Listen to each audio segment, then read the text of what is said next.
അന്തരീക്ഷം വിളക്കമാർന്നതാക്കുന്നതിന് വേണ്ടി ക്ഷീണം പ്രവർത്തിക്കുന്ന ഐക്യ ജനാധിപത്യ മുന്നണിയുടെ നേതാക്കന്മാരെ, പ്രിയപ്പെട്ടവരെ, ഞാൻ തുറവൂരും കാലടി വിഭാഗത്തെല്ലാം 4 കുടുംബയോഗങ്ങൾ പങ്കെടുത്തിട്ടാണ് വരുന്നത്. അവിടെ നിങ്ങളുടെ എംഎൽഎക്ക് 10,000-15,000 ഭൂരിപക്ഷം വേണ്ടതെന്ന് അങ്ങോട്ട് ചോദിക്കുമ്പോൾ 4 പഞ്ചായത്തുകളിലും ഞങ്ങളുടെ എംഎൽഎക്ക് 4,00,000 ഭൂരിപക്ഷം ഉറപ്പാണ്.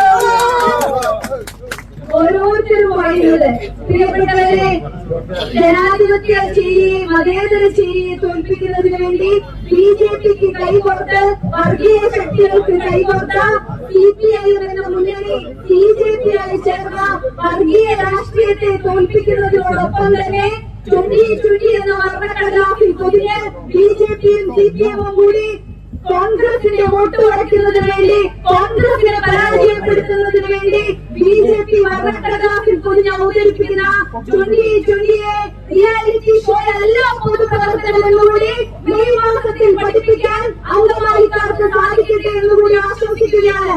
ആരോഗ്യ മേഖലയെ, വിദ്യാഭ്യാസ മേഖലയെ എല്ലാം തകർത്തുകൊണ്ടുപോകുന്ന ഒരു സർക്കാർ, 1ാം പിണറായി സർക്കാരിന്റെ കാലത്ത് മറന്നുവെച്ച വയറ്റിൽ മറന്നുവെച്ച കത്തിക 2ാം പിണറായി സർക്കാരിന്റെ കാലത്ത് പുറത്തെടുത്തതുകൊണ്ട് 3ാം പിണറായി സർക്കാരിന് അവസരം വേണമെന്ന് പറയുന്ന ഒരു ഭരണകൂടത്തെ രാഷ്ട്രീയ ഭേദമന്യേ പരാജയപ്പെടുത്തേണ്ട ഉത്തരവാദിത്തമാണ് നമ്മളെല്ലാവരും ഏറ്റെടുത്തിരിക്കുന്നത്.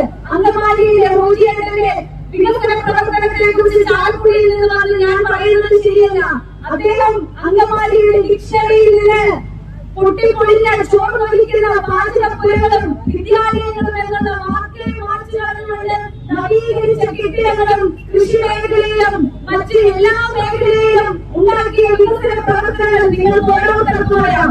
എന്നാൽ അതിനെല്ലാം അപ്പുറം അങ്കമാലിയുടെ പുറത്തു നിന്ന് ഉള്ള ഒരുപാട് മനുഷ്യർക്ക് എയർപോർട്ടിലേക്ക് പോകുന്ന വഴിക്കുള്ള ഒരു പ്രധാനപ്പെട്ട നഗരം മാത്രമായിരുന്നു കുറച്ചു നാളുകൾക്ക് മുൻപ് വരെ അങ്കമാലി.